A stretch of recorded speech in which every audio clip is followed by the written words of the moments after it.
सत श्री अकाल जी। तुसीं प्राइम मिनिस्टर टैलीविजन देख रहे हो। मैं हाँ स्वर्ण सिंह टैण ते हर रोज़ की तरह ही दोस्तों प्रोग्राम खबर की खबर लैके हाजिर हाँ। भारत दे विच राजनीति बड़े वड्डे पद्धर के उत्ते कोरोना के नाम के उत्ते छाई हुई है। खुद नूं चंगा ते दूजे नूं माड़ा कहण दे विच कोई कसर बाकी नहीं छड्डी जा रही। सत्ताधारी धिर यानी कि बीजेपी के वल्लों गल कही जा रही है कि जो कुछ असीं मजदूरां ने मुतलक ते देश के मद्देनज़र फैसला लिया उहदे वर्गा फैसला कदे कोई होर लै नहीं सी सकदा। इहो जे फैसले सिर्फ साडे हिस्से दे विच आए आ। कांग्रेस के वल्लों लगातार ये गल कही जा रही है कि भाजपा की सरकार है जिहड़ी ओह निखिद्ध साबित हुई है। इन्हां ने प्रवासी मजदूरां ने मुतलक कुछ नहीं कीता, इन्हां ने उद्योगां नूं बचाउण दे लई कुछ नहीं कीता, इन्हां ने किसानी मामलिਆਂ दे लई कुछ नहीं कीता, जवानी दे लई कुछ नहीं कीता, बजुर्गों दे लई कुछ नहीं कीता, किसी लई भी कुछ नहीं कीता। हुण राहुल गांधी होरां ने भारत के प्रधानमंत्री नरेंद्र मोदी के उत्ते सवालों की वाछड़ की है। उन्होंने कहा जी कि वह किहड़े-किहड़े कारण आ कि दुनिया के ਵੱਖ-ਵੱਖ हिस्सों के लॉकडाउन होया भारत के वांग जिथे जिथे भी लॉकडाउन होया उत्थे उत्थे कोरोना की समस्या घटी है या मुक गई है। पर भारत के विच लॉकडाउन कदों तो शुरू किया गया अज तक भी लगातार जारी है। फिर क्यों नहीं भारत के विचों कोरोना के केस घट रहे तो घटन की थां दे उत्ते लगातार वधने किहड़ी गल्लों शुरू हो गए है, इहदे पिछे वजह की है।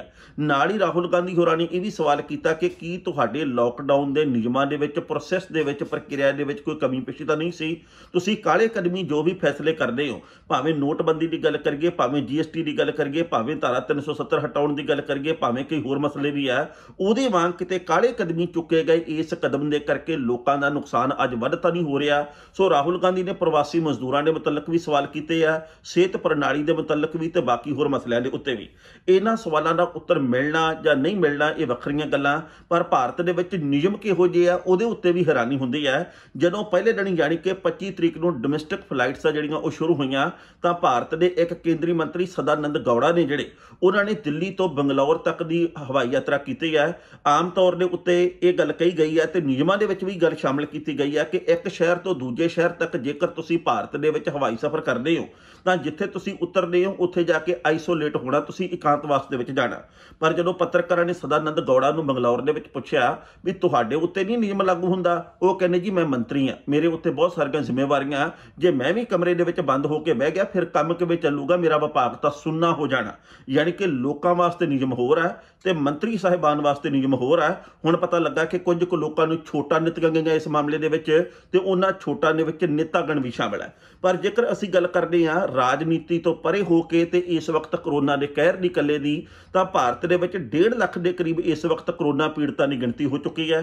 भारत दे विच मृतकां की गिणती च लगातार वाधा हो रहा ते जिस तरीके नाल वाधा हो रहा उस तो बाद WHO दे वल्लों भी ते कई होर जिहड़ियां वड्डियां संस्थावां उन्हां दे वल्लों भी ये भविष्यवाणी की जा रही है कि हाले भारत दे विचों कोरोना मुक गया या मुक जाना, इहदे बाबत सुपना नहीं लेना चाहिए। उन्होंने कहा कि भारत उन्हां देशां दे विच शामिल है जिथे दूरे गेड़ की कोरोना महामारी भी आ सकती है, पर हाले पहले गेड़ की कोरोना महामारी है। असीं संकट के बिंदु के उत्ते पहुंच चुके हैं। भारत दे विच लगातार समस्या दर समस्या वध रही है। कदे 7000 केस, कदे 6500 केस, कदे 5500 केस सामने आ रहे 24 घंटे दे विच। आउंदे समय दे विच ये संकट होर भी विकराल हो सकता है, ये संकट बहुत खतरनाक हो सकता है। तो जेकर WHO दे वल्लों कईयां गईयां इन्हां गल्लां दे विचों 5% भी सही साबित होईयां तो यकीन मन्निओ भारत दे विच बहुत वड्डे पद्धर ते तबाही उठनी है। कारण यह है कि ਵੱਖ-ਵੱਖ देशों के विच तां टैसटिंग प्रणाली सही है, ਵੱਖ-ਵੱਖ देशों च वेंटीलेटर भी हैगे आ, इलाज प्रणाली ठीक है, लोगों को इलाज सरकारी पद्धर के उत्ते बेहतरीन मुहैया करवाया जाता है। पर भारत के विच वेंटीलेटरां की भी घाट है, भारत के विच सरकारी हस्पतालों की स्थिति किहो जी है, भारत के विच लोगों को दवाई बूटी का प्रबंध किहो जा, कि सरकारी पद्धर के उत्ते लोगों को बचदियां दे विच शामिल किया जा सकता है। ये बहुत सारियां गल्लां सोचण समझण ते विचारनयोग है। WHO के वल्लों यह गल कही गई है कि सब कुछ ठीक नहीं है, सब कुछ ये नहीं कहना चाहिए कि हुण सुते सिद्ध पहलां वांग हो रहा। ये गल भुल जानी चाहिए है कि असी जिस तरीके दे नाल लोकां नूं विचरण की आग्या दे रहे हैं, जिवें दुकानां खोल दित्तियां, जिवें रेल गड्डियां चल रही, जिवें हवाई जहाज़ चल रहे हैं, जिवें सड़कों के उत्ते आवाजाही है, समस्या दर समस्या बहुत वड्डे पद्धर के उत्ते हो जानी है। पहलां इस रिपोर्ट का वेरवा ते बाद विच करांगे टिप्पणी।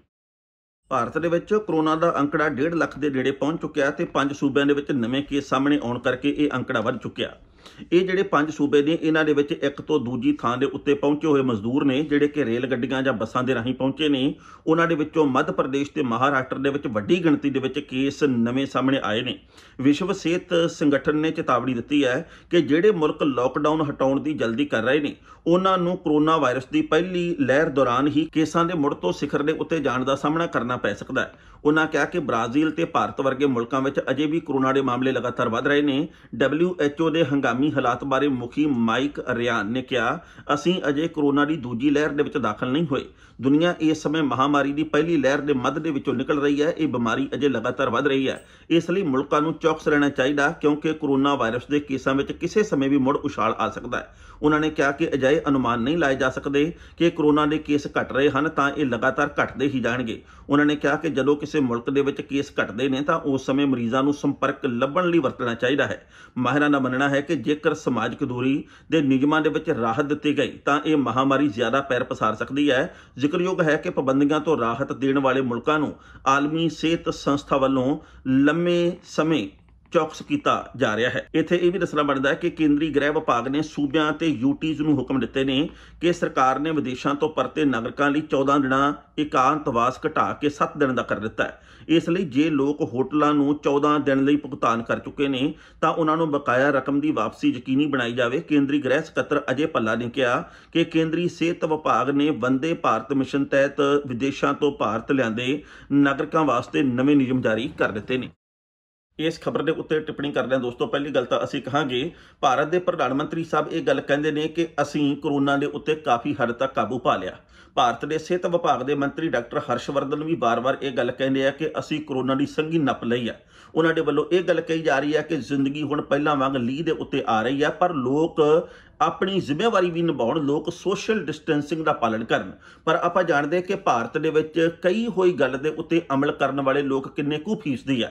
ਕਿਸੇ ਇੱਕ ਵਿਅਕਤੀ ਵਿਸ਼ੇਸ਼, ਕਿਸੇ ਇੱਕ ਸੂਬੇ ਦੇ ਲੋਕਾਂ ਦੇ ਉੱਤੇ ਟਿੱਪਣੀ ਨਹੀਂ ਕਰਨੀ ਬਣਦੀ। ਵੱਡੀ ਗਿਣਤੀ ਦੇ ਵਿੱਚ ਭਾਰਤ ਵਾਸੀ ਕਿਵੇਂ ਅਸਭਿਅਕ ਹੋਣ ਦਾ ਪ੍ਰਮਾਣ ਦਿੰਦੇ ਆ, ਜਿਸ ਤਰੀਕੇ ਦੇ ਨਾਲ ਆਪਣੀ ਜ਼ਿੰਦਗੀ ਨੂੰ ਦਾਅ ਦੇ ਉੱਤੇ ਲਾ ਕੇ ਫਿਰਦੇ ਆ, ਇਹ ਆਪਣੇ ਆਪ ਦੇ ਵਿੱਚ ਬੜੀ ਹੈਰਾਨੀ ਵਾਲੀ ਗੱਲ ਹੈ। ਮੰਨ ਲਓ ਕਿਸੇ ਇੱਕ ਥਾਂ ਦੇ ਉੱਤੇ ਬਿਸਕੁਟਾਂ ਦੇ ਪੈਕਟ ਵੱਡੇ ਜਾ ਰਹੇ ਹੋਣ, ਲੋਕ ਉੱਥੇ ਜਾ ਕੇ ਕਿਵੇਂ ਕੁੱਕੜਾਂ ਵਾਂਗ ਲੜਦੇ ਆ, ਤੇ ਸਿਰਫ ਉਹ ਲੋਕ ਨਹੀਂ ਹੋਣਗੇ ਉਹਦੇ ਵਿੱਚ ਜਿਹੜੇ ਕਿ ਪਿਛਲੇ ਕਈ ਦਿਨਾਂ ਤੋਂ ਭੁੱਖੇ ਹੋਣਗੇ। ਸਰਦੇ ਪੁੱਜਦੇ ਲੋਕ ਜਿਨ੍ਹਾਂ ਦੀ ਨੀਤ ਨਹੀਂ ਭਰੀ, ਉਹ ਵੀ ਉਸ ਵਕਤ ਇਸ ਗੱਲ ਨੂੰ ਭੁੱਲ ਜਾਣਗੇ ਕਿ ਸੋਸ਼ਲ ਡਿਸਟੈਂਸਿੰਗ ਨਾਂ ਦੀ ਵੀ ਕੋਈ ਚੀਜ਼ ਹੁੰਦੀ ਹੈ। ਯਾਨੀ ਕਿ ਲੋਕ ਇਹ ਭੁੱਲ ਜਾਂਦੇ ਆ ਕਿ ਸਾਡੇ ਫਰਜ਼ ਕਿਹੜੇ-ਕਿਹੜੇ ਆ। ਅਸੀਂ ਸਿਰਫ ਤੇ ਸਿਰਫ ਸਰਕਾਰਾਂ ਦੇ ਵਿੱਚ ਕਸੂਰ ਕੱਢਣ ਵਾਲੇ ਲੋਕ ਆ। ਸਰਕਾਰਾਂ ਨੇ ਤਾਂ ਕਦੇ ਕੁਝ ਕੀਤਾ ਹੀ ਨਹੀਂ, ਇਹ ਤਾਂ ਗੱਲ ਮੰਨਣਯੋਗ ਆ, ਪਰ ਕੀਤਾ ਅਸੀਂ ਵੀ ਕੁਝ ਨਹੀਂ, ਇਸ ਗੱਲ ਨੂੰ ਅਸੀਂ ਮੰਨ ਕੇ ਰਾਜ਼ੀ ਨਹੀਂ ਆ। ਸੋ ਬੇਸ਼ੱਕ ਸਾਡੀਆਂ ਕੇਂਦਰ ਦੀਆਂ ਸਰਕਾਰਾਂ ਦੇ ਵੱਲੋਂ, ਸੂਬਾਈ ਸਰਕਾਰਾਂ ਦੇ ਵੱਲੋਂ, ਵਿਰੋਧੀਆਂ ਦੇ ਵੱਲੋਂ ਇਹ ਗੱਲਾਂ ਕਹੀਆਂ ਜਾਣ ਕਿ ਤੁਸੀਂ ਚੰਗੇ ਨਹੀਂ, ਅਸੀਂ ਬਹੁਤ ਚੰਗੇ ਆ, ਉਹ ਕਹਿੰਦੇ ਅਸੀਂ ਚੰਗੇ ਆ, ਤੁਸੀਂ ਬਹੁਤ ਮਾੜੇ ਆ, ਪਰ ਲੋਕਾਂ ਨੂੰ ਆਪਣੀ ਜ਼ਿੰਦਗੀ ਬਚਾਉਣ ਦੇ ਲਈ ਖੁਦ ਯਤਨ ਕਰਨੇ ਪੈਣਗੇ। ਲੋਕਾਂ ਨੂੰ ਸੱਭਿਅਕ ਹੋਣਾ ਪਊਗਾ, ਲੋਕਾਂ ਨੂੰ ਸੰਜੀਦਗੀ ਨਾਲ ਵਿਚਰਨਾ ਪਊਗਾ, ਲੋਕਾਂ ਨੂੰ ਇਸ ਵਕਤ ਆਪਣੇ ਫਰਜ਼ਾਂ ਦੀ ਪੂਰਤੀ ਕਰਨੀ ਪਊਗੀ। ਜ਼ਿੰਮੇਵਾਰੀ ਦਾ ਅਹਿਸਾਸ ਹੋਣਾ ਚਾਹੀਦਾ ਕਿ ਅਸੀਂ ਖੁਦ ਨੂੰ, ਆਪਣੇ ਟੱਬਰ ਨੂੰ, ਆਪਣੇ ਆਲੇ ਦੁਆਲੇ ਨੂੰ, ਸੂਬੇ ਨੂੰ, ਜ਼ਿਲ੍ਹੇ ਨੂੰ ਤੇ ਸਮੁੱਚੇ ਦੇਸ਼ ਨੂੰ ਕਿਵੇਂ ਤੰਦਰੁਸਤੀ ਦੇ ਵਿੱਚ ਰੱਖਣਾ ਤੇ ਕੋਰੋਨਾ ਦੇ ਕਹਿਰ ਦੇ ਵਿੱਚੋਂ ਕਿਵੇਂ ਬਾਹਰ ਕੱਢਣਾ। ਹੁਣ ਜਿਸ ਤਰੀਕੇ ਦੇ ਨਾਲ ਰਾਜਨੀਤੀ ਛਿੜੀ ਹੈ, ਚੰਗਾ ਕੌਣ ਆ, ਮਾੜਾ ਕੌਣ ਆ, ਕਿਹਨੇ ਰੇਲ ਗੱਡੀਆਂ ਭੇਜੀਆਂ, ਕਿਹਨੇ ਬੱਸਾਂ ਭੇਜੀਆਂ, ਇਹਨਾਂ ਗੱਲਾਂ ਨੂੰ ਇੱਕਦਮ ਪਰੇ ਕਰ ਦੇਣਾ ਚਾਹੀਦਾ। ਦੁਨੀਆ ਦੇ ਉਹ ਦੇਸ਼ ਜਿੱਥੇ-ਜਿੱਥੇ ਕੋਰੋਨਾ ਮੁੱਕ ਗਿਆ ਜਾਂ ਬਹੁਤ ਹੱਦ ਤੱਕ ਘਟ ਗਿਆ, ਉਹਨਾਂ ਦੇਸ਼ਾਂ ਦੇ ਵਿੱਚ ਇਹੋ ਜਿਹੀਆਂ ਹੋਸ਼ੀਆਂ ਹਰਕਤਾਂ, ਇਹੋ ਜਿਹੇ ਸਿਹਰੇ ਲੈਣ ਦੀਆਂ ਗੱਲਾਂ ਕਿਤੇ ਵੀ ਨਹੀਂ ਛਿੜੀਆਂ। ਨਿਊਜ਼ੀਲੈਂਡ ਦੀ ਜੇਕਰ ਗੱਲ ਕਰ ਲੈਂਦੇ ਆ ਤਾਂ ਇੱਥੇ ਪਿਛਲੇ ਕਈ ਦਿਨਾਂ ਤੋਂ 0 ਕੇਸ ਆ ਰਹੇ, ਯਾਨੀ ਕਿ 24 ਘੰਟਿਆਂ ਦੇ ਵਿੱਚ ਇੱਕ ਵੀ ਕੇਸ ਸਾਹਮਣੇ ਨਹੀਂ ਆ ਰਿਹਾ। ਜਿਹੜੀ ਇੱਥੋਂ ਦੀ ਵਿਰੋਧੀ ਧਿਰ ਹੈ ਨੈਸ਼ਨਲ ਪਾਰਟੀ, ਉਹਦੇ ਵੱਲੋਂ ਵੀ ਲੇਬਰ ਦੀ ਪ੍ਰਧਾਨ ਮੰਤਰੀ ਜਸਿੰਡਾ ਦੇ ਉੱਤੇ ਕੋਈ ਸਵਾਲ ਨਹੀਂ ਕੀਤਾ ਗਿਆ। ਉਹਨਾਂ ਨੇ ਇਹ ਗੱਲ ਕਹੀ ਹੈ ਕਿ ਰਾਜਨੀਤੀ ਕਰਨ ਨੂੰ ਹੋਰ ਬਹੁਤ ਸਾਰੇ ਮਸਲੇ ਹੁੰਦੇ ਆ, ਪਰ ਜਸਿੰਡਾ ਸਰਕਾਰ ਦੇ ਵੱਲੋਂ ਜਿਹੜੇ ਫੈਸਲੇ ਇਸ ਮਹਾਮਾਰੀ ਦੇ ਮੌਕੇ ਸੰਕਟ ਦੇ ਵਿੱਚ ਲਏ ਗਏ ਆ, ਉਹਨਾਂ ਦੀ ਕੋਈ ਅਸੀਂ ਨਿਖੇਧੀ ਨਹੀਂ ਕਰਦੇ ਤੇ ਉਹਨਾਂ ਦੀ ਕਿਤੇ ਅਸੀਂ ਤੁਲਨਾ ਨਹੀਂ ਕਰਕੇ ਦੇਖਦੇ। ਉਹਨਾਂ ਨੇ ਬਹੁਤ ਬਿਹਤਰੀਨ ਕੰਮ ਕੀਤਾ, ਪਰ ਭਾਰਤ ਦੇ ਵਿੱਚ ਜਿਸ ਤਰੀਕੇ ਨਾਲ ਹਰ ਮੁੱਦੇ ਦੇ ਉੱਤੇ, ਭਾਵੇਂ ਜੰਮਣ ਦਾ ਹੋਵੇ ਤੇ ਭਾਵੇਂ ਮਰਨ ਦਾ ਹੋਵੇ, ਭਾਵੇਂ ਸੜਕ ਹਾਦਸਾ ਹੋਵੇ ਤੇ ਭਾਵੇਂ ਕੁਦਰਤ ਦੀ ਕਰੋਪੀ ਹੋਵੇ, ਉੱਥੇ ਜਿਸ ਤਰੀਕੇ ਦੇ ਨਾਲ ਛੱਜ ਦੇ ਵਿੱਚ ਪਾ ਕੇ ਇੱਕ ਦੂਜੇ ਨੂੰ ਛੱਟਿਆ ਜਾਂਦਾ, ਦੁੱਖ ਵੀ ਹੁੰਦਾ, ਸ਼ਰਮ ਵੀ ਆਉਂਦੀ ਹੈ। ਅਸੀਂ ਵਾਸੀ ਉਸ ਦੇਸ਼ ਦੇ ਆ ਜਿੱਥੇ ਅਸੀਂ ਕਹਿੰਦੇ ਆ ਕਿ ਸਦਾਚਾਰਕ ਨੈਤਿਕ ਕਦਰਾਂ ਕੀਮਤਾਂ ਦੇ ਧਾਰਨੀ ਹੈ, ਪਰ ਕਿੰਨੇ ਕੁ ਹਾਂ ਸਾਡੇ ਰਾਜਨੀਤਿਕ ਲੋਕ ਕਿੰਨੇ ਕੁ ਹਨ, ਇਹਦੇ ਬਾਬਤ ਆਪੇ ਪਤਾ ਲੱਗ ਜਾਂਦਾ ਹੈ। ਸੋ ਭਾਰਤ ਦੇ ਲੋਕਾਂ ਨੂੰ ਇਸ ਗੱਲ ਦੀ ਬੇਨਤੀ ਹੈ, ਇਸ ਗੱਲ ਦੀ ਅਪੀਲ ਵੀ ਹੈ ਕਿ ਜਿਸ ਤਰੀਕੇ ਨਾਲ WHO ਦੇ ਮਾਈਕ ਰਿਆਨ ਹੋਰਾਂ ਨੇ ਭਵਿੱਖਬਾਣੀ ਕੀਤੀ ਹੈ ਕਿ ਭਾਰਤ ਦੇ ਵਿੱਚ ਜਿੱਥੇ ਕਿ ਲਾਕਡਾਊਨ ਦੇ ਵਿੱਚ ਢਿੱਲ ਦਿੱਤੀ ਗਈ ਹੈ ਤੇ ਕਈ ਹੋਰ ਦੇਸ਼ ਜਿੱਥੇ ਕਿ ਹੁਣ ਤੱਕ ਢਿੱਲ ਦਿੱਤੀ ਜਾ ਚੁੱਕੀ ਹੈ ਜਾਂ ਦੇਣ ਦੀ ਕੋਸ਼ਿਸ਼ ਦੇ ਵਿੱਚ ਹੈ, ਉਹ ਇਸ ਗੱਲ ਨੂੰ ਚੰਗੀ ਤਰ੍ਹਾਂ ਸਮਝ ਲੈਣ ਕਿ ਮਹਾਮਾਰੀ ਟਲੀ ਨਹੀਂ। ਇਸ ਮਹਾਮਾਰੀ ਨੇ ਬਹੁਤ ਵੱਡੇ ਪੱਧਰ ਦੇ ਉੱਤੇ ਕੋਹਰਾਮ ਮਚਾਉਣਾ। ਇਸ ਕਰਕੇ ਜੇਕਰ ਅਸੀਂ ਚਾਹੁੰਦੇ ਹਾਂ ਕਿ ਤੰਦਰੁਸਤੀ ਰਵੇ ਤੇ ਕੋਰੋਨਾ ਦਾ ਨਾਸ਼ ਹੋਵੇ, ਸਾਨੂੰ ਸਭ ਨੂੰ ਕੁਝ ਨਾ ਕੁਝ ਕਰਨਾ ਪਊਗਾ, ਸਰਕਾਰਾਂ ਨੂੰ ਵੀ ਤੇ ਆਮ ਲੋਕਾਂ ਨੂੰ ਵੀ।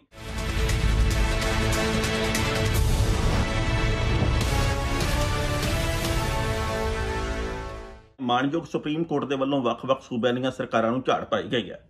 ਝਾੜ ਪਹਿਲਾਂ ਵੀ ਪਾਈ ਗਈ ਸੀ ਪਰ ਅਮਲ ਨਹੀਂ ਕੀਤਾ, ਪਰ ਹੁਣ ਜਦੋਂ ਝਾੜ ਪਾਈ ਗਈ ਆ ਤਾਂ ਅਮਲ ਕਰਨ ਦੀ ਇੱਕ ਖਾਨਾ ਪੂਰਤੀ ਕਹਿ ਲਈਏ ਜਾਂ ਥੋੜੀ ਬਹੁਤੀ ਜ਼ਿੰਮੇਵਾਰੀ ਦਾ ਅਹਿਸਾਸ ਹੋਇਆ ਮੰਨ ਲਈਏ, ਪਰ ਹੁਣ ਗੱਲ ਕੀਤੀ ਜਾ ਰਹੀ ਹੈ। ਮਾਣਯੋਗ ਸੁਪਰੀਮ ਕੋਰਟ ਨੇ ਇਹ ਗੱਲ ਕਹੀ ਹੈ ਕੇਂਦਰ ਸਰਕਾਰ ਨੂੰ ਕਿ ਤੁਸੀਂ ਪ੍ਰਵਾਸੀ ਮਜ਼ਦੂਰਾਂ ਦੇ ਮੁਤਲਕ ਹੁਣ ਤੱਕ ਕਿਹੜੇ-ਕਿਹੜੇ ਫੈਸਲੇ ਕੀਤੇ ਆ। ਆਪਾਂ ਸਾਰੇ ਇਹ ਗੱਲ ਕਹਿੰਦੇ ਆ ਕਰੋਨਾ ਖਤਮ ਕਰ ਦੇਣਾ, ਤਾਲਾਬੰਦੀ ਵਧਾ ਦੇਣੀ ਆ, ਆਹ ਕਰ ਦੇਣਾ, ਉਹ ਕਰ ਦੇਣਾ, ਪਰ ਭੁੱਖੇ ਢਿੱਡ ਨੂੰ ਭਰਨ ਦੇ ਲਈ ਆਪਾਂ ਕੀ ਕੀਤਾ ਇਹਦੇ ਬਾਬਤ ਜਾਣਕਾਰੀ ਦਿੱਤੀ ਜਾਵੇ। ਪੀੜਤਾਂ ਦੇ ਇਲਾਜ ਵਾਸਤੇ ਕੀ ਕੀਤਾ ਤੇ ਇੱਕ ਤੋਂ ਦੂਜੇ ਥਾਂ ਤੱਕ ਜਿਹੜੇ ਲੋਕ ਸਫ਼ਰ ਤੈਅ ਕਰ ਰਹੇ ਆ ਜਾਂ ਕਰਨ ਦੇ ਚਾਹਵਾਨ ਆ ਉਹਨਾਂ ਵਾਸਤੇ ਕੀ ਕੀਤਾ ਇਹਦੇ ਮੁਤਲਕ ਜਾਣਕਾਰੀ ਜ਼ਰੂਰ ਮਿਲਣੀ ਚਾਹੀਦੀ ਹੈ। ਹੁਣ ਤੱਕ ਬਹੁਤ ਸਾਰੇ ਲੋਕਾਂ ਦੇ ਕਤਲ ਦੀਆਂ ਖਬਰਾਂ ਆਈਆਂ। ਕਤਲ ਤੋਂ ਭਾਵ ਇਹ ਆ ਕਿ ਜਿਹੜੇ ਸੜਕਾਂ ਦੇ ਉੱਤੇ ਸਫ਼ਰ ਕਰਦੇ ਸੀ ਪੈਦਲ, ਉਹਨਾਂ ਦੇ ਉੱਤੇ ਕਿਤੇ ਟਰੱਕ ਚੜ੍ਹ ਗਿਆ, ਕਿਤੇ ਬੱਸ ਚੜ੍ਹ ਗਈ, ਕਿਤੇ ਸੜਕ ਹਾਦਸੇ ਦੇ ਹੋਰ ਸ਼ਿਕਾਰ ਹੋ ਗਏ, ਕਦੇ ਰੇਲ ਗੱਡੀ ਦੇ ਥੱਲੇ ਆ ਗਏ। ਇਹਨਾਂ ਲੋਕਾਂ ਦਾ ਕਤਲ ਜਿਹੜਾ ਇਸ ਕਰੋਨਾ ਦੇ ਕਹਿਰ ਦੇ ਵਿੱਚ ਹੋਇਆ, ਇਹਦੀ ਭਰਪਾਈ ਕੌਣ ਕਰੂਗਾ ਤੇ ਪੀੜਤ ਪਰਿਵਾਰਾਂ ਦੀ ਕੌਣ ਮਦਦ ਕਰੂਗਾ, ਇਹਦੇ ਬਾਬਤ ਬਹੁਤ ਵੱਡੇ ਸਵਾਲ ਮਾਣਯੋਗ ਅਦਾਲਤ ਨੇ ਚੁੱਕੇ ਆ। ਸਵਾਲ ਚੁੱਕਣੇ ਬਣਦੇ ਵੀ ਸੀ ਕਿਉਂਕਿ ਹੁਣ ਲਗਾਤਾਰ ਕਰੋਨਾ ਮਹਾਮਾਰੀ ਦੇ ਕਰਕੇ ਲੋਕਾਂ ਦੇ ਵੱਲੋਂ ਖੁਦਕੁਸ਼ੀਆਂ ਦੀਆਂ ਖਬਰਾਂ ਆ ਰਹੀਆਂ। ਲੁਧਿਆਣੇ ਦੇ ਵਿੱਚੋਂ ਇੱਕ ਖਬਰ ਆਈ ਹੈ, ਇੱਥੇ ਇੱਕ ਵਿਅਕਤੀ ਜਿਹੜਾ ਕਿ ਘਰ ਦੇ ਵਿੱਚ ਇੱਕ ਛੋਟੀ ਜਿਹੀ ਦੁਕਾਨ ਚਲਾਉਂਦਾ ਸੀ, ਉਹਦੀ ਦੁਕਾਨ ਬੰਦ ਪਈ ਆ, ਉਹ ਅੰਦਰੋਂ ਟੁੱਟ ਗਿਆ, ਇਸ ਕਰਕੇ ਉਹਨੇ ਹੁਣ ਖੁਦਕੁਸ਼ੀ ਕਰ ਲਈ ਹੈ। ਉਹਨੇ ਦੱਸਿਆ ਕਿ ਲੋਕਡਾਊਨ ਦੇ ਕਰਕੇ ਮੇਰਾ ਕੰਮਕਾਜ ਬੰਦ ਹੋ ਗਿਆ ਸੀ, ਟੱਬਰ ਦੇ 3-4 ਜੀ ਹੈਗੇ ਆ, ਉਹਨਾਂ ਦੀ ਰੋਟੀ ਪਾਣੀ ਦਾ ਪ੍ਰਬੰਧ ਕਰਨ ਵਾਲਾ ਕੋਈ ਨਹੀਂ। ਇਸੇ ਤਰੀਕੇ ਨਾਲ ਪੰਜਾਬ ਦੇ ਇੱਕ ਹੋਰ ਨੌਜਵਾਨ ਨੇ ਫਾਹਾ ਲੈ ਕੇ ਖੁਦਕੁਸ਼ੀ ਕੀਤੀ ਹੈ। ਉਹਨੇ ਇੱਕ ਵੀਡੀਓ ਵਾਇਰਲ ਕਰ ਦਿੱਤੀ ਸੀਗੀ ਮੌਤ ਤੋਂ ਪਹਿਲਾਂ, ਖੁਦਕੁਸ਼ੀ ਤੋਂ ਪਹਿਲਾਂ, ਕਿ ਮੈਂ ਆਪਣੀ ਕੰਪਨੀ ਦੇ ਲਈ ਤਨਦੇਹੀ ਨਾਲ ਕੰਮ ਕਰਦਾ ਸੀ, ਉਹਨਾਂ ਨੇ ਮੈਨੂੰ ਨੌਕਰੀ ਤੋਂ ਕੱਢਤਾ, ਟੱਬਰ ਦੇ ਜਿਹੜੇ ਜੀ ਆ ਉਹਨਾਂ ਦੇ ਕੋਲੇ ਕਮਾਈ ਦਾ ਹੋਰ ਕੋਈ ਸਾਧਨ ਨਹੀਂ ਤੇ ਮੈਂ ਅੰਦਰੋਂ ਟੁੱਟ ਚੁੱਕਿਆ, ਇਸ ਕਰਕੇ ਮੈਂ ਫਾਹਾ ਲੈਣ ਲੱਗਿਆ। ਇਹ ਤਾਂ ਸਿਰਫ 2-3 ਜਣਿਆਂ ਦੀਆਂ ਖਬਰਾਂ, ਹੁਣ ਤੱਕ ਸੈਂਕੜਿਆਂ ਦੀ ਗਿਣਤੀ ਦੇ ਵਿੱਚ ਲੋਕਾਂ ਦੀ ਜ਼ਿੰਦਗੀ ਰੁਲ ਚੁੱਕੀ ਹੈ। ਹੁਣ ਤੱਕ ਕਈ ਲੋਕਾਂ ਨੇ ਫਾਹਾ ਲੈ ਲਿਆ, ਕਈ ਲੋਕ ਸੜਕ ਹਾਦਸੇ ਦੇ ਵਿੱਚ ਮਾਰੇ ਗਏ ਆ, ਕਈ ਲੋਕ ਭੁੱਖ ਦੇ ਕਰਕੇ ਤੜਫਦੇ ਮਰ ਚੁੱਕੇ ਆ। ਪਰ ਇਸ ਮਾਮਲੇ ਦੇ ਉੱਤੇ ਸਰਕਾਰਾਂ ਦੇ ਵੱਲੋਂ ਕੁਝ ਨਹੀਂ ਕੀਤਾ ਗਿਆ, ਸਿਰਫ ਤੇ ਸਿਰਫ 1-2 ਬਿਆਨ ਆਉਂਦੇ ਆ ਤੇ ਬਿਆਨ ਪੜ੍ਹ ਕੇ ਭੁੱਖੇ ਦਾ ਕਦੇ ਢਿੱਡ ਨਹੀਂ ਭਰਦਾ। ਪਹਿਲਾਂ ਇਸ ਰਿਪੋਰਟ ਦਾ ਵੇਰਵਾ ਸਾਂਝਾ ਕਰਦੇ ਆ ਕਿ ਅਦਾਲਤ ਦੇ ਵੱਲੋਂ ਕਿਵੇਂ ਸਰਕਾਰਾਂ ਨੂੰ ਝਾੜ ਪਾਈ ਗਈ ਹੈ ਤੇ ਬਾਅਦ ਵਿੱਚ ਕਰਾਂਗੇ ਟਿੱਪਣੀ। ਦੇਸ਼ ਭਰ ਦੇ ਵਿੱਚ ਫਸੇ ਪ੍ਰਵਾਸੀ ਮਜ਼ਦੂਰਾਂ ਦੀ ਸਮੱਸਿਆ ਤੇ ਉਹਨਾਂ ਦੇ ਉੱਤੇ ਆਈ ਮੁਸੀਬਤ ਨੂੰ ਲੈ ਕੇ ਸੁਪਰੀਮ ਕੋਰਟ ਨੇ ਖੁਦ ਨੋਟਿਸ ਲਿਆ ਤੇ ਕੇਂਦਰ ਸਰਕਾਰ ਤੇ ਸੂਬਾ ਸਰਕਾਰਾਂ ਨੂੰ ਨੋਟਿਸ ਜਾਰੀ ਕਰਕੇ ਜਵਾਬ ਦਾਖਲ ਕਰਨ ਵਾਸਤੇ ਕਿਹਾ ਹੈ। ਸੁਪਰੀਮ ਕੋਰਟ ਨੇ ਕਿਹਾ ਕਿ ਕੇਂਦਰ ਸਰਕਾਰ ਦੱਸੇ ਕਿ ਹੁਣ ਤੱਕ ਪ੍ਰਵਾਸੀ ਮਜ਼ਦੂਰਾਂ ਵਾਸਤੇ ਕਿਹੜੇ-ਕਿਹੜੇ ਕਦਮ ਚੁੱਕੇ ਗਏ ਨੇ। ਅਦਾਲਤ ਨੇ ਕਿਹਾ ਕਿ ਹੁਣ ਤੱਕ ਸਰਕਾਰ ਵੱਲੋਂ ਕੀਤੀਆਂ ਗਈਆਂ ਕੋਸ਼ਿਸ਼ਾਂ ਕਾਫੀ ਨਹੀਂ। ਪ੍ਰਵਾਸੀ ਮਜ਼ਦੂਰਾਂ ਵਾਸਤੇ ਇਹ ਔਖਾ ਦੌਰ ਹੈ ਤੇ ਇਸ ਸਥਿਤੀ ਤੋਂ ਉਹਨਾਂ ਨੂੰ ਉਭਾਰਨ ਵਾਸਤੇ ਪ੍ਰਭਾਵਸ਼ਾਲੀ ਤੇ ਠੋਸ ਕਦਮ ਚੁੱਕੇ ਜਾਣ ਦੀ ਜ਼ਰੂਰਤ ਹੈ। ਸੁਪਰੀਮ ਕੋਰਟ ਦੇ ਜਸਟਿਸ ਅਸ਼ੋਕ ਭੂਸ਼ਣ, ਜਸਟਿਸ ਸੰਜੇ ਕ੍ਰਿਸ਼ਨ ਕੌਲ ਤੇ ਹੋਰ ਜੱਜ ਸਾਹਿਬਾਨ ਦੇ ਵੱਲੋਂ ਆਪਣੇ ਹੁਕਮ ਦੇ ਵਿੱਚ ਕਿਹਾ ਗਿਆ ਕਿ ਲਗਾਤਾਰ ਮੀਡੀਆ ਦੇ ਵਿੱਚ ਖਬਰਾਂ ਆ ਰਹੀਆਂ ਨੇ ਤੇ ਰਿਪੋਰਟਾਂ ਦੱਸਦੀਆਂ ਨੇ ਕਿ ਪ੍ਰਵਾਸੀ ਮਜ਼ਦੂਰਾਂ ਦੀ ਹਾਲਤ ਮੰਦਭਾਗੀ ਹੈ। ਇਹ ਮਜ਼ਦੂਰ ਲੰਬੀ ਦੂਰੀ ਪੈਦਲ ਤੈਅ ਕਰ ਰਹੇ ਨੇ ਤੇ ਕੁਝ ਸਾਈਕਲ ਜ਼ਰੀਏ ਘਰਾਂ ਨੂੰ ਜਾ ਰਹੇ ਨੇ। ਅਦਾਲਤ ਨੇ ਕਿਹਾ ਕਿ ਲੋਕ ਜਿੱਥੇ ਫਸੇ ਨੇ ਉੱਥੋਂ ਦੇ ਪ੍ਰਸ਼ਾਸਨ ਤੇ ਰਸਤੇ ਦੇ ਪ੍ਰਸ਼ਾਸਨ ਤੋਂ ਸ਼ਿਕਾਇਤ ਕਰ ਰਹੇ ਨੇ ਕਿ ਉਹਨਾਂ ਨੂੰ ਖਾਣਾ ਪਾਣੀ ਨਹੀਂ ਮਿਲ ਰਿਹਾ। ਦੇਸ਼ ਵਿੱਚ ਅਜੇ ਲਾਕਡਾਊਨ ਦੀ ਸਥਿਤੀ ਹੈ। ਸਮਾਜ ਦੇ ਇਸ ਵਰਗ ਦੀ ਇਸ ਪਰੇਸ਼ਾਨੀ ਦੀ ਘੜੀ ਦੇ ਵਿੱਚ ਮਦਦ ਦੀ ਜ਼ਰੂਰਤ ਹੈ। ਖਾਸ ਕਰਕੇ ਭਾਰਤ ਸਰਕਾਰ ਤੇ ਸੂਬਾ ਸਰਕਾਰਾਂ ਇਹਨਾਂ ਨੂੰ ਲੈ ਕੇ ਕਦਮ ਚੁੱਕਣ। ਦੂਜੇ ਪਾਸੇ ਸੁਪਰੀਮ ਕੋਰਟ ਨੇ ਕੇਂਦਰ ਸਰਕਾਰ ਨੂੰ ਇਹ ਵੀ ਕਿਹਾ ਕਿ ਲਾਕਡਾਊਨ ਦੌਰਾਨ ਨਿੱਜੀ ਕੰਪਨੀਆਂ ਨੂੰ ਆਪਣੇ ਸਟਾਫ ਨੂੰ ਪੂਰਾ ਮਿਹਨਤਾਨਾ ਦੇਣ ਸੰਬੰਧੀ ਗ੍ਰਹਿ ਵਿਭਾਗ ਦੀ 29 ਮਾਰਚ ਦੀ ਨੋਟੀਫਿਕੇਸ਼ਨ ਨੂੰ ਚੁਣੌਤੀ ਦੇਣ ਵਾਲੀਆਂ ਪਟੀਸ਼ਨਾਂ ਦੇ ਵਿੱਚ ਚੁੱਕੇ ਗਏ ਮੁੱਦਿਆਂ ਨੂੰ ਤਤਕਾਲੀ ਤੌਰ ਦੇ ਨਾਲ ਲਵੇ। ਇਹ ਨੋਟੀਫਿਕੇਸ਼ਨਾਂ ਬਹੁਤ ਸਾਰੇ ਲੋਕਾਂ ਦੇ ਨਾਲ ਜੁੜੀਆਂ ਹੋਈਆਂ ਨੇ। ਅਦਾਲਤ ਇਸ ਮਾਮਲੇ ਦੇ ਵਿੱਚ ਅਗਲੇ ਹਫ਼ਤੇ ਫਿਰ ਸੁਣਵਾਈ ਕਰੇਗੀ। ਇਸ ਖਬਰ ਦੇ ਉੱਤੇ ਟਿੱਪਣੀ ਕਰਦਿਆਂ ਦੋਸਤੋ ਪਹਿਲੀ ਗੱਲ ਤਾਂ ਅਸੀਂ ਕਹਾਂਗੇ ਕਿ ਮਜ਼ਦੂਰਾਂ ਦੇ ਮੁਤਲਕ ਮਾਣਯੋਗ ਸੁਪਰੀਮ ਕੋਰਟ ਦੇ ਵੱਲੋਂ ਜੋ ਫੈਸਲਾ ਕੀਤਾ ਗਿਆ, ਜਿਹੜੇ ਆਦੇਸ਼ ਸੂਬਾਈ ਤੇ ਕੇਂਦਰ ਦੀ ਸਰਕਾਰ ਨੂੰ ਜਾਰੀ ਕੀਤੇ ਗਏ ਆ, ਇਹ ਬਿਲਕੁਲ ਦਰੁਸਤ ਆ ਤੇ ਇਹ ਜਾਰੀ ਇਵੇਂ ਹੀ ਕਰਨੇ ਚਾਹੀਦੇ ਸੀ। ਇਸ ਵਕਤ ਜਿਹੜੀ ਖੇਡ ਖੇਡੀ ਜਾ ਰਹੀ ਹੈ, ਕੇਂਦਰ ਦੀ ਸਰਕਾਰ ਕਹਿੰਦੀ ਰੇਲ ਗੱਡੀਆਂ ਅਸੀਂ ਭੇਜੀਆਂ, ਸੂਬਾਈ ਸਰਕਾਰਾਂ ਕਹਿੰਦੀਆਂ ਅਸੀਂ ਭੇਜੀਆਂ, ਕਾਂਗਰਸੀ ਮੁੱਖ ਮੰਤਰੀ ਕਹਿੰਦੇ ਅਸੀਂ ਬਹੁਤ ਕੁਝ ਕੀਤਾ, ਆਪਣੀ ਜੇਬ ਚੋਂ ਕਰ ਰਹੇ ਹਾਂ, ਖਜ਼ਾਨੇ ਚੋਂ ਕਰ ਰਹੇ ਹਾਂ। ਕੇਂਦਰ ਦੀ ਸਰਕਾਰ ਦੇ ਵੱਲੋਂ ਕਿਹਾ ਜਾ ਰਿਹਾ ਉਹ ਤਾਂ ਝੂਠ ਬੋਲਦੇ, ਅਸੀਂ ਸਾਰਾ ਕੁਝ ਕਰ ਰਹੇ ਹਾਂ। ਤੇ ਇਸ ਖੇਡ ਦੇ ਵਿੱਚ, ਇਸ ਚੱਕਰਵਿਊਹ ਦੇ ਵਿੱਚ ਫਸਿਆ ਕੌਣ ਆ? ਉਹ ਮਜ਼ਦੂਰ ਜਿਹੜੇ ਕਿ ਇੱਕ ਥਾਂ ਤੋਂ ਉੱਠ ਕੇ ਦੂਜੀ ਥਾਂ ਤੇ ਗਏ ਆਪਣੇ ਟੱਬਰ ਦੇ ਢਿੱਡ ਨੂੰ ਭਰਨ ਦੇ ਲਈ, ਰੋਜ਼ੀ ਰੋਟੀ ਕਮਾਉਣ ਦੇ ਲਈ। ਉਹ ਲੋਕ ਇਸ ਵਕਤ ਮਰ ਰਹੇ ਆ। ਜਦੋਂ ਇਹ ਖਬਰਾਂ ਆਉਣ ਕਿ 1200-1300 ਕਿਲੋਮੀਟਰ ਦਾ ਸਫ਼ਰ ਇੱਕ 15 ਸਾਲ ਦੀ ਕੁੜੀ ਆ ਜਿਹੜੀ ਉਹ ਸਾਈਕਲ ਦੇ ਉੱਤੇ ਤੈਅ ਕਰ ਰਹੀ ਆ ਆਪਣੇ ਬਾਪ ਨੂੰ ਪਿੱਛੇ ਬਿਠਾ ਕੇ, ਜਦੋਂ ਇਹ ਖਬਰਾਂ ਆਉਣ ਕਿ ਇੱਕ ਵਿਅਕਤੀ ਦੇ ਵੱਲੋਂ ਆਪਣੇ 2 ਬੱਚਿਆਂ ਨੂੰ ਸਰਵਣ ਦੇ ਵਾਂਗੂ ਵਹਿੰਗੀ ਦੇ ਵਿੱਚ ਪਾ ਕੇ ਕਈ ਸੈਂਕੜੇ ਕਿਲੋਮੀਟਰ ਦਾ ਸਫ਼ਰ ਤੈਅ ਕੀਤਾ ਗਿਆ, ਜਦੋਂ ਇਹ ਖਬਰਾਂ ਆਉਣ ਕਿ ਸਕੂਟਰ ਦੇ ਉੱਤੇ ਜਾਂ ਬਲਦ ਗੱਡੀ ਦੇ ਉੱਤੇ ਸਫ਼ਰ ਤੈਅ ਕੀਤਾ ਜਾ ਰਿਹਾ ਤੇ ਪਿਛਲੇ ਦਿਨੀ ਇੱਕ ਰਿਪੋਰਟ ਆਈ ਸੀ ਕਿ ਇੱਕ ਗੱਡੇ ਦੇ ਮੂਹਰੇ ਇੱਕ ਪਾਸੇ ਬਲਦ ਜੁੜਿਆ ਹੋਇਆ ਤੇ ਦੂਜੇ ਪਾਸੇ ਬੰਦਾ ਜੁੜਿਆ ਹੋਇਆ, ਥੋੜੀ ਦੂਰੀ ਤੈਅ ਕਰਕੇ ਤੇ ਬਾਅਦ ਦੇ ਵਿੱਚ ਇੱਕ ਔਰਤ ਮੋਢਾ ਦਿੰਦੀ ਆ, ਬਲਦ ਦੇ ਬਰਾਬਰ ਜੁੜਦੀ ਆ, ਫਿਰ ਅਗਲਾ ਪਰਿਵਾਰਕ ਜੀ ਜਿਹੜਾ ਜਿਹੜਾ ਗੱਡੇ ਤੇ ਬੈਠਾ ਉਹ ਜੁੜਦਾ।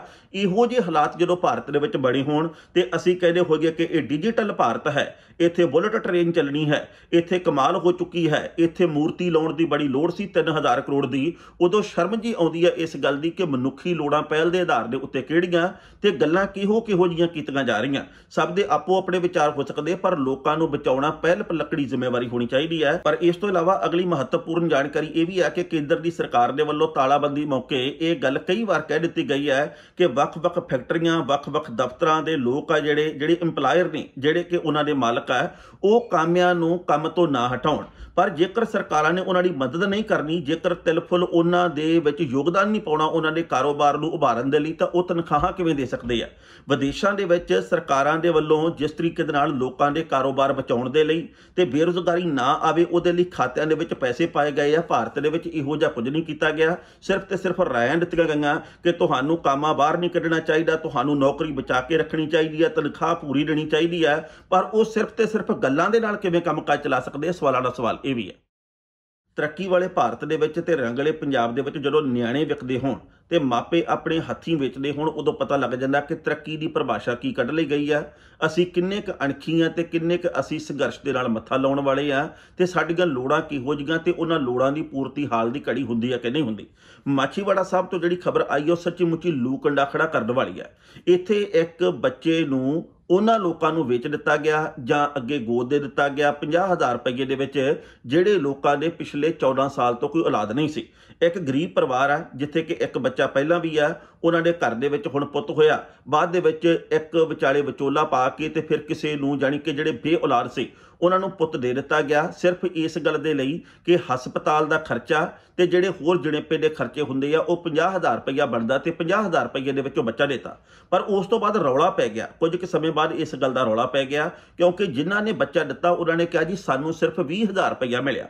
ਯਾਨੀ ਕਿ ਪੰਜਾਬ ਦੇ ਵਿੱਚ ਇਹੋ ਜਿਹੀਆਂ ਖਬਰਾਂ ਵੀ ਆ ਰਹੀਆਂ। ਕੁਝ ਕੁ ਖਬਰਾਂ ਤਾਂ ਉਗੜ ਕੇ ਸਾਹਮਣੇ ਆ ਜਾਂਦੀਆਂ, ਵੱਡੀ ਗਿਣਤੀ ਦੇ ਵਿੱਚ ਖਬਰਾਂ ਦੇ ਉੱਤੇ ਮਿੱਟੀ ਵੀ ਪੈ ਜਾਂਦੀ ਆ ਕਿਉਂਕਿ ਜਿੱਥੇ ਕੋਈ ਰੌਲਾ ਨਹੀਂ ਪੈਂਦਾ, ਜਿੱਥੇ ਸਾਰਾ ਕੁਝ ਸੁਲ੍ਹਾ ਸਫਾਈ ਦੇ ਨਾਲ ਹੁੰਦਾ, ਉੱਥੇ ਪਰਦੇਦਾਰੀ ਦੇ ਨਾਲ ਕੰਮਕਾਜ ਬਾਕੀ ਚੱਲਦੇ ਵੀ। ਨਿਆਣਾ ਵੇਚਣ ਵਾਲੇ ਵੀ, ਭਾਵੇਂ ਇਹਨੂੰ ਇਹ ਗੱਲ ਕਹਿ ਦਈਏ ਕਿ ਗੁਰਬਤ ਦੇ ਕਰਕੇ ਸਾਨੂੰ ਨਿਆਣਾ ਦੇਣਾ ਪਿਆ, ਭਾਵੇਂ ਇਹ ਗੱਲ ਕਹਿ ਦਈਏ ਕਿ ਅਸੀਂ ਗੋਦ ਦਿੱਤਾ, ਗੋਦ ਭਾਵੇਂ ਕੌਮਿਆਂ ਦੇ ਵਿੱਚ ਰੱਖੀਏ ਜਾਂ ਬਾਅਦ ਦੇ ਵਿੱਚ ਰੱਖੀਏ, ਕਿਉਂਕਿ ਜੇਕਰ ਅਸੀਂ ਕਾਨੂੰਨ ਦੇ ਮੁਤਾਬਕ ਜਾ ਕੇ ਕਚਹਿਰੀ ਦੇ ਵਿੱਚ ਜੇਕਰ ਅਸੀਂ ਜਾ ਕੇ ਬਣਦੇ ਫਰਜ਼ ਬਣਦੀਆਂ ਜ਼ਿੰਮੇਵਾਰੀਆਂ ਅਦਾ ਨਹੀਂ ਕਰਦੇ ਤਾਂ ਫਿਰ ਇਹ ਸਾਰਾ ਕੁਝ ਗਲਤ ਆ। ਇਹਨੂੰ ਅਸੀਂ ਗੈਰ ਕਾਨੂੰਨੀ ਕਹਿ ਸਕਦੇ ਹਾਂ। ਹਲਫੀਆ ਬਿਆਨ ਦੇ ਰਾਹੀਂ ਸਾਰੇ ਮਸਲੇ ਹੱਲ ਨਹੀਂ ਹੁੰਦੇ। ਚਾਹੀਦਾ ਇਹ ਹੈ ਕਿ ਜੋ ਨਿਯਮਾਂ ਦੇ ਮੁਤਾਬਕ ਪੂਰਤੀ ਕੀਤੀ ਜਾਵੇ, ਸਾਰੇ ਨਿਯਮ ਜਿਹੜੇ ਉਹ ਪੂਰੇ ਕੀਤੇ ਜਾਣ, ਫੇਰ ਹੀ ਗੋਦ ਲੈਣ ਤੇ ਦੇਣ ਦੀ ਪ੍ਰਕਿਰਿਆ ਅੱਗੇ ਵੱਧ ਸਕਦੀ ਹੈ। ਪਰ 50,000 ਰੁਪਏ ਦੇ ਵਿੱਚ ਬੱਚਾ ਆਪਣਾ ਜਿਗਰ ਦਾ ਟੋਟਾ ਜਿਹੜਾ ਉਹ ਅੱਗੇ ਦੇ ਦਿੱਤਾ ਗਿਆ। ਤੇ ਪਹਿਲਾਂ ਇਸ ਰਿਪੋਰਟ ਦਾ ਵੇਰਵਾ ਬਾਅਦ ਵਿੱਚ ਕਰਾਂਗੇ ਟਿੱਪਣੀ। ਮਾਛੀਵਾੜਾ ਸਾਹਿਬ ਦੇ ਵਿੱਚ ਇੱਕ ਵਿਅਕਤੀ ਨੇ ਨਸ਼ੇ ਤੇ ਗਰੀਬੀ ਕਰਕੇ 1.25 ਮਹੀਨੇ ਦਾ ਬੱਚਾ ਕਿਸੇ ਨੂੰ 50,000 ਰੁਪਏ ਦੇ ਵਿੱਚ ਗੋਦ ਦੇ ਦਿੱਤਾ। ਇਸ ਤੋਂ ਬਾਅਦ ਮਾਂ ਵੱਲੋਂ ਬੱਚਾ ਵਾਪਸ ਮੰਗਣ ਤੇ ਮਾਮਲਾ ਥਾਣੇ ਪਹੁੰਚ ਗਿਆ। ਮਾਛੀਵਾੜਾ ਬੇਟ ਖੇਤਰ ਦੇ ਇੱਕ ਪਿੰਡ ਵਿੱਚ ਰਹਿੰਦੇ ਨੌਜਵਾਨ ਦੀ ਪਤਨੀ ਦੇ ਦੂਜਾ ਲੜਕਾ ਪੈਦਾ ਹੋਇਆ। ਘਰੇਲੂ ਕਲੇਸ਼ ਤੇ ਘਰ ਦੇ ਵਿੱਚ ਗਰੀਬੀ ਹੋਣ ਕਰਕੇ ਗੁਆਂਢ ਰਹਿੰਦੀ ਔਰਤ ਨੇ ਨਵਜੰਮਿਆ ਬੱਚਾ ਇੱਕ ਟੱਬਰ ਨੂੰ ਗੋਦ ਦਿਵਾ ਦਿੱਤਾ। ਗੋਦ ਲੈਣ ਵਾਲੇ ਪਰਿਵਾਰ ਕੋਲ ਪਿਛਲੇ 14 ਸਾਲਾਂ ਤੋਂ ਕੋਈ ਔਲਾਦ ਨਹੀਂ ਸੀ, ਜਿਸ ਕਰਕੇ ਦੋਵਾਂ ਪਰਿਵਾਰਾਂ ਨੇ ਤਹਿਸੀਲ ਦੇ ਵਿੱਚ ਜਾ ਕੇ ਹਲਫੀਆ ਬਿਆਨ ਤਿਆਰ ਕਰਾਇਆ ਤੇ ਬੱਚਾ ਗੋਦ ਦੇ ਦਿੱਤਾ। ਉਹਨਾਂ ਹਸਪਤਾਲ ਤੇ ਜਣੇਪੇ ਦੇ ਖਰਚ ਵਜੋਂ 50,000 ਰੁਪਏ ਨਕਦ ਦੇ ਦਿੱਤੇ। ਇਹ ਬੱਚਾ ਫਰਵਰੀ ਮਹੀਨੇ ਵਿੱਚ ਗੋਦ ਦਿੱਤਾ ਗਿਆ ਸੀ। ਬੱਚੇ ਨੂੰ ਜਨਮ ਦੇਣ ਵਾਲੀ ਮਾਂ ਨੇ ਪੱਤਰਕਾਰਾਂ ਨੂੰ ਕਿਹਾ ਕਿ ਉਸ ਨੂੰ 50,000 ਨਹੀਂ ਸਿਰਫ 20,000 ਰੁਪਏ ਮਿਲੇ ਨੇ, ਜੋ ਉਸ ਦੇ ਘਰ ਵਾਲੇ ਨੇ ਨਸ਼ਿਆਂ ਦੇ ਵਿੱਚ ਉਜਾੜ ਦਿੱਤੇ। ਹੁਣ ਉਹ ਆਪਣੇ ਬੱਚੇ ਨੂੰ ਵਾਪਸ ਲੈਣਾ ਚਾਹੁੰਦੀ ਹੈ ਤੇ ਇਸ ਸੰਬੰਧੀ ਸ਼ਿਕਾਇਤ ਮਾਛੀਵਾੜਾ ਥਾਣੇ ਦੇ ਵਿੱਚ ਦੇ ਦਿੱਤੀ ਹੈ। ਮਾਛੀਵਾੜਾ ਥਾਣੇ ਦੇ ਵਿੱਚ ਦੋਵੇਂ ਧਿਰਾਂ ਇਕੱਠੀਆਂ ਵੀ ਹੋਈਆਂ, ਪਰ ਰਾਜ਼ੀਨਾਮਾ ਕਰਵਾਉਣ ਦੀ ਕੋਸ਼ਿਸ਼ ਕੀਤੀ ਗਈ, ਵੇਲੇ ਸਿਰ ਗੱਲ ਨਹੀਂ ਨਿਬੜੀ। ਇਸ ਖਬਰ ਦੇ ਉੱਤੇ ਟਿੱਪਣੀ ਕਰਦੇ ਦੋਸਤੋ, ਪਹਿਲੀ ਗੱਲ ਤਾਂ ਅਸੀਂ ਕਹਾਂਗੇ ਇਹ ਸਾਡੇ ਪੰਜਾਬ ਦੇ ਹਾਲਾਤ ਆ। ਅਸੀਂ ਉਸ ਪੰਜਾਬ ਦੇ ਵਾਸੀ ਹਾਂ ਜਿਹਨੂੰ ਅਸੀਂ ਗੁਰੂਆਂ, ਪੀਰਾਂ, ਫਕੀਰਾਂ ਦੀ ਵਰੋਸਾਈ ਹੋਈ ਨਗਰੀ ਕਹਿੰਦੇ ਆ, ਜਿੱਥੇ ਦੁੱਧ ਤੇ ਪੁੱਤ ਦੇ ਬਾਬਤ ਇਹ ਗੱਲਾਂ ਬੜੀਆਂ ਕਿ ਪਰਦੇ ਦੇ ਵਿੱਚ ਰੱਖਣੀਆਂ ਚਾਹੀਦੀਆਂ।